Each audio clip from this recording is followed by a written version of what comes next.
बिस्मिल्लाहिर्रहमानिर्रहीम। अस्सलामु अलैकुम। यहूदी कौन हैं, यहूदियों की शुरुआत कहाँ से हुई, पूरा इतिहास आज के वीडियो में हम आपको बताएंगे। यहूदियों का पूरा इतिहास कि यहूदी कौन है और इनका मकसद क्या है, और यहूदी मजहब कैसे शुरू हुआ, और यहूदी मजहब आखिर मुसलमानों से चाहता क्या है, और इन यहूदियों ने अपने सीनों में कौन सा राज छुपाया है, और यहूदी लोग कौन सी पुरानी निशानियों को ढूंढते रहते हैं। इन सब सवालों का जवाब आज आपको इसी वीडियो में देंगे। इसलिए मेरी आपसे रिक्वेस्ट है कि आप इस वीडियो को आखिर तक ज़रूर देखिएगा। दोस्तों, दरअसल यहूदी एक ऐसी बुरी कौम रही है कि जिन्होंने हज़ारों साल तक अपनी ज़िंदगी अल्लाह ताला की नाफरमानी में गुजारी है। हज़रत याकूब अलैहिस्सलाम के ज़माने से बनी इसराइल नामी इस कौम की शुरुआत हुई, और इस यहूदी कौम की हमेशा से ही झगड़ा फसाद करने की आदत रही है, और अल्लाह ताला ने इस पर बहुत बार लानत की है। और इस बनी इसराइल के धोखेबाजी की पूरी कहानी कुरान पाक में बताई गई है, जिसके बाद इस कौम को हुकूमत के पद से हटा दिया गया और फिर उसकी जगह हुकूमत का पद मुसलमानों को सौंप दिया गया। दुनिया भर की कौमों में यहूदी एक ऐसी कौम है जिसको अल्लाह ताला ने सबसे बड़ा मुजरिम ठहराया है। कुरान शरीफ को गौर से समझने पर यहूदियों का जो जुर्म खुलकर हमारे सामने आता है, आज आपको इस वीडियो में खुद ब खुद मालूम पड़ जाएगा। ये कौम हमेशा वादे के खिलाफ काम करती थी। आखिरकार तूर पहाड़ को उठाकर इनके सरों पर लटकाया गया, लेकिन इसके बावजूद भी इनके वादा तोड़ने का सिलसिला चलता रहा, और वो लोग कुरान की आयत को बेचकर अपने गाने बजाने का शौक़ पूरा करते थे। दूसरों को नेकी करने को कहते थे, लेकिन खुद नहीं करते थे। और इनको फिरऔन के जुल्म से बचाने और समंदर में रास्ता दिए जाने के बावजूद भी ये लोग अल्लाह ताला की नाफरमानी करते रहे। और जब मूसा अलैहिस्सलाम तूर पहाड़ पर जाकर अल्लाह ताला से बातचीत करते, तो इस बीच इस कौम के लोग बछड़े की पूजा करने में लग जाते। उनकी इस हरकत को देखकर अल्लाह ताला ने मूसा अलैहिस्सलाम के जरिए हुक्म दिया कि गाय को ज़िबह करो। तो ये लोग सुनकर हैरान हो गए, और उन लोगों ने मूसा अलैहिस्सलाम से कहा कि आप जाइए और अल्लाह ताला का सही हुक्म लेकर आइए। और इस तरह इन लोगों ने 5 बार मूसा अलैहिस्सलाम को तूर पहाड़ पर भेजा, सिर्फ इसलिए क्योंकि वो लोग गाय को ज़िबह करने से बचना चाहते थे। और वो लोग खुलेआम कहते थे कि वो अपनी आँखों से देखे बगैर अल्लाह पर ईमान नहीं लाएंगे।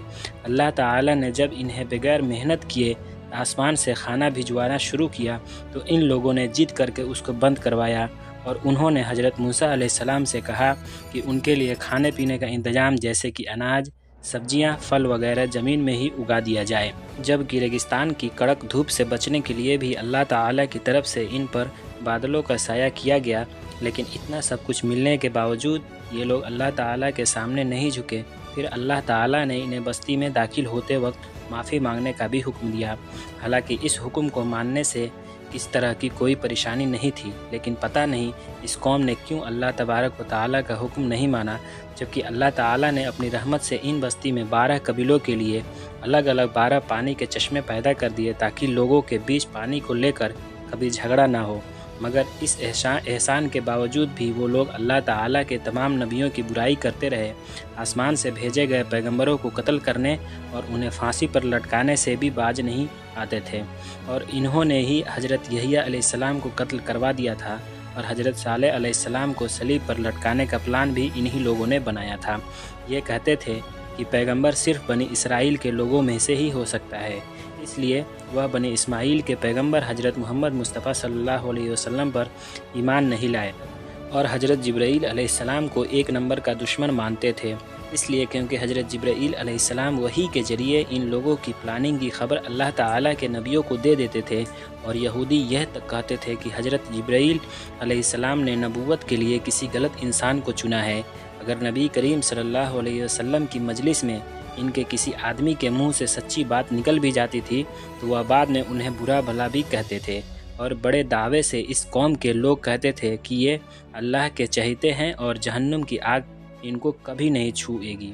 हालांकि इस यहूदी कौम के आपस के झगड़े भी बहुत सख्त हुआ करते थे, और ये आपस में मार काट भी करते थे, और कबीलों में जाकर कबीले के लोगों को बस्तियों से निकाल दिया करते थे, जैसे कि अब वह फ़िलिस्तीनियों के साथ कर रहे हैं।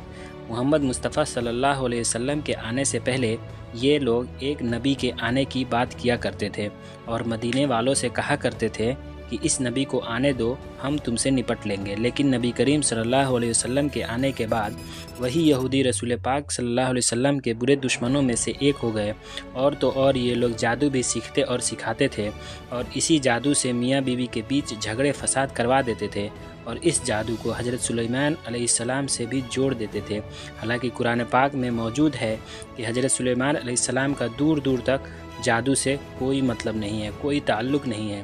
نبی کریم صلی اللہ علیہ وسلم پر بھی ان یہودیوں نے ایک بار جادو کیا تھا، اور اس کے علاوہ ایک بار حضور نبی کریم صلی اللہ علیہ وسلم کو چٹانوں کے ذریعے زخمی کرنے کی بھی کوشش کی تھی، اور اللہ تعالیٰ کے پیغمبر حضرت سلیمان علیہ السلام کو بھی وہ نبی نہیں مانتے تھے بلکہ ایک بادشاہ سمجھتے تھے، اور ساتھ ساتھ مسلمانوں کو بھی یہ کام کرنے کے لیے اکساتے تھے۔ لوگوں کو ہمیشہ سچائی کے راستے سے ہٹ کر اللہ تعالیٰ کے راستے سے روکتے تھے اور لوگوں کا مال ناجائز طریقے سے کھا جاتے تھے۔ انہوں نے اس زمین پر 2 بار بہت بڑا جھگڑا فساد کیا ہے، اور تو اور دوسروں کی بیویوں کو تاک جھانک کرنے اور ان سے خود اپنے بیٹیوں بہنوں کے ساتھ بدکاری جناکاری کرنے کا الزام بھی لگاتے تھے، اور ایسا بیکار کام کرنے میں یہ ذرا بھی شرم محسوس نہیں کرتے تھے۔ اور حضرت موسیٰ علیہ السلام نے یہودیوں کو فلسطین کے حکمران کے خلاف جنگ کرنے کا حکم دیا تو ان یہودی قوم کے لوگوں نے ہی کہا تھا کہ موسیٰ، ہم وہاں ہرگز نہیں جائیں گے، وہاں پر آپ جائیں اور آپ کا رب جائے، ہم نہیں جائیں گے، ہم تو فی الحال یہیں پر بیٹھے رہیں گے۔ اس کا ذکر سورہ مائدہ کے آیت نمبر 24 میں موجود ہے، اور قرآن پاک میں ایک اور جگہ ہے، اور ان میں سے کچھ لوگ ایسے ہیں جو کتاب نہیں پڑھتے اور زبان کا الٹ پھیر اس طرح سے کرتے ہیں کہ تم سمجھو کہ وہ کچھ پڑھ رہے ہیں کہ وہ کتاب کی عبارت ہے، اور یہ سورہ آل عمران کی آیت ہے، آیت نمبر 78 میں موجود ہے۔ اور ایک جگہ قرآن پاک میں ہے کہ ان یہودیوں کی گستاخی اتنی زیادہ تھی کہ وہ یہ بھی کہتے تھے کہ اللہ فقیر ہے اور ہم امیر ہیں، سورہ آل عمران آیت نمبر 181، اور جو قرآن پاک میں موجود ہے، اور یہ کہتے تھے کہ یہ جانور اور کھیت یہ محفوظ ہیں، انہیں صرف وہی لوگ کھا سکتے ہیں جنہیں ہم کھلانا چاہتے ہیں۔ قرآن مجید کی سورہ انعام آیت نمبر 138 میں موجود ہے۔ قرآن پاک میں ایک جگہ اور یہ ہے، ان میں سے ایک جماعت یہ کہتی تھی کہ نبی کریم صلی اللہ علیہ وسلم پر جو کچھ بھی نازل ہوا ہے اس پر صبح ایمان لاؤ اور شام کو انکار کر دو۔ سورہ آل عمران آیت نمبر 72 میں موجود ہے، ایک زمانہ تھا کہ یہ قوم اللہ تعالیٰ کی سب سے پسندیدہ قوم ہوا کرتی تھی، لیکن اس کے اپنے گھنونے کاموں کی وجہ سے اللہ تعالیٰ نے ان کو حکومت کے پد سے ہٹا دیا، اور یہودی کیونکہ قرآن پاک کو نہیں مانتے اس لیے انہیں پتہ نہیں ہے کہ ہم اللہ تعالیٰ کی بارگاہ سے ٹھکرائے ہوئے ہیں، اور اپنے آپ کو آج بھی اللہ تعالیٰ کے نزدیک پسندیدہ سمجھتے ہیں، اور وہ یہ بھی کہتے ہیں کہ ہم اللہ تعالیٰ کے نزدیک اللہ تعالیٰ کی سب سے پسندیدہ اور چہیتی قوم ہے، اور اللہ تعالیٰ نے اس قوم کو بہت سارے انعام سے نوازا ہے۔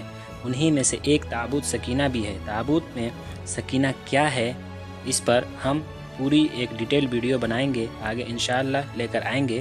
تو فی الحال اس ویڈیو کو میں اتنا ہی ملیں گے ایک اور نئی ہسٹوریکل ڈیٹیل ویڈیو کے ساتھ۔ تب تک کے لیے آپ اپنا اور اپنوں کا بہت زیادہ خیال رکھیے۔ اللہ حافظ۔ Like, share and subscribe my channel. Thank you for watching.